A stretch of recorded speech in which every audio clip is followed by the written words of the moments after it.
ഭാഗം 1. വയനാട്ടിലെ വളരെ വലിപ്പം ചെന്ന അടർന്ന കാടുകൾ കൊണ്ട് നിറഞ്ഞ വനപ്രദേശമാണ് കൽപ്പറ്റയുടേത്. വനത്തിന് മുകളിൽ ഇരുണ്ടുകൂടിയ കാർമേഘക്കൂട്ടം. മഴത്തുള്ളികൾ വനമൊട്ടാകെ ഈറനാക്കിക്കൊണ്ടിരുന്ന നേരം. വനമധ്യത്തിലായി ആൾതാമസമില്ലാത്ത വളരെ പഴയ കോട്ടയ്ക്കകത്ത് പൊടിയും മാറാലയും നിറഞ്ഞ തറയിൽ അനക്കമറ്റതുപോലെ ഒരു ചെറുപ്പക്കാരൻ മലർന്നു കിടക്കുന്നതായി കാണപ്പെട്ടു. ആ ഉൾവനത്തിൽ ആരും ചെന്നെത്താൻ പേടിക്കുന്ന കോട്ടയ്ക്കകത്ത് അവൻ അനക്കമില്ലാതെ കിടക്കുകയാണ്. ആ സമയത്താണ് പെട്ടെന്ന് പെയ്ത ശക്തമായ മഴത്തുള്ളികൾ അവൻ്റെ ദേഹത്തേക്ക് വന്നു പതിച്ചത്. മുഖത്തേക്ക് വന്നലച്ച മഴത്തുള്ളികൾ കണ്ണിൻ്റെ കാഴ്ചയെ മറച്ചുകൊണ്ടിരുന്നു. ആകാശത്തു നിന്ന് ഉതിർന്ന ഇടിനാദം കാതുകളിലേക്ക് വന്നലച്ചു. അവ കോട്ടയെ അനുനിമിഷം പ്രകമ്പനം കൊള്ളിച്ചു. ആ സമയത്താണ് നിശ്ചലമായി തോന്നിയിരുന്ന ആ ശരീരം പതിയെ ചലിച്ചു തുടങ്ങിയത്. ഒരു വശം ചെരിഞ്ഞുകൊണ്ട് അവൻ പതിയെ എഴുന്നേറ്റു. തൻ്റെ കണ്ണുകൾ ചുറ്റിലും പരതി നോക്കി. ഇരുൾ മൂടിയതിനാൽ കാഴ്ച കിട്ടുന്നത് കുറവാണ്. എന്നിരുന്നാലും മിന്നൽ വെട്ടം അവിടവിടങ്ങളിലായി തട്ടി വെട്ടം എത്തിച്ചിരുന്നതിനാൽ താൻ എവിടെയാണെന്ന് യാഥാർത്ഥ്യം അവൻ മനസ്സിലാക്കി. താൻ കോട്ടയ്ക്കകത്തു നിന്ന് പുറത്തെത്തിയില്ലെന്നത് മനസ്സിലാക്കിയതുകൊണ്ട് പുറത്തു കടക്കണമെന്നോർത്ത് പതിയെ എഴുന്നേറ്റ് നടന്നു തുടങ്ങി. ഭ്രാന്തമായ ഇടിനാദം ഇടയ്ക്കിടെ പ്രകമ്പനം തീർത്തു. അതിൽ നിറഞ്ഞു തെളിഞ്ഞ മിന്നൽ വെട്ടം. മിന്നൽ തെളിയിച്ച വട്ടത്തിലൂടെ അവൻ നടന്നു. വളരെയേറെ ക്ഷീണിതനായി. അടുത്ത് കണ്ട തൂണിന്മേൽ കയ്യെത്തിച്ച് പിടിച്ച് നടക്കാൻ ശ്രമിക്കവേ അവയെല്ലാം ഒരാനയോളം വലിപ്പമുള്ളതാണെന്ന് അവൻ സ്വയം പെറുപെറുത്തു.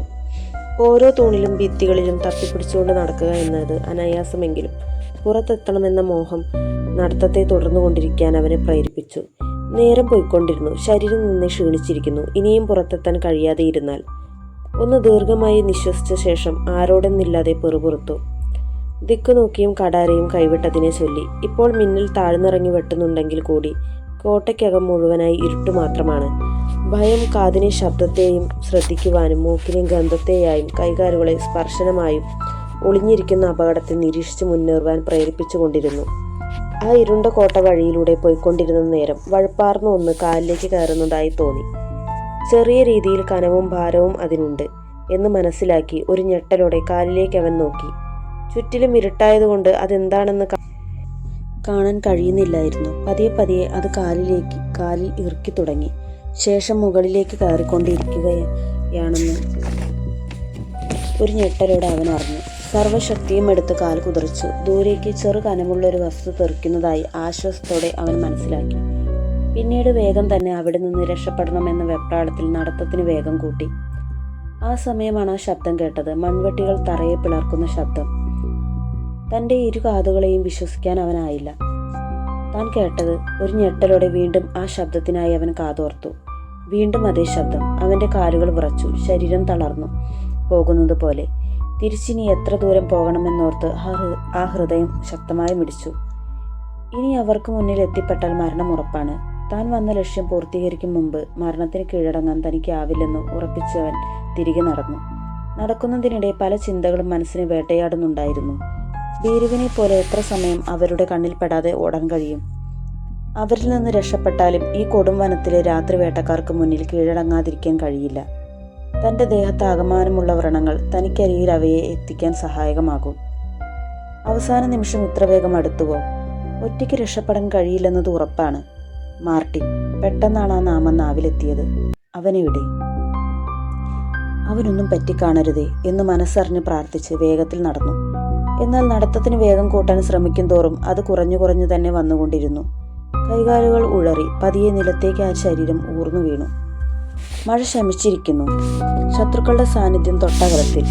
എഴുന്നേൽക്കാൻ കഴിയുന്നില്ല. ശരീരത്തിലെ മുറിവുകളിൽ നിന്ന് രക്തം തറയിൽ പതിച്ചുകൊണ്ടിരിക്കുന്നു. മഴ പൂർണ്ണമായി നിന്നിരിക്കുന്നു. കാട്ടിലെ വേട്ടക്കാർ ഉണർന്നിരിക്കാം. തൻ്റെ ചോരയുടെ ഗന്ധം തനിക്കരികെ അവയെ എത്തിക്കാൻ സഹായകമാകും.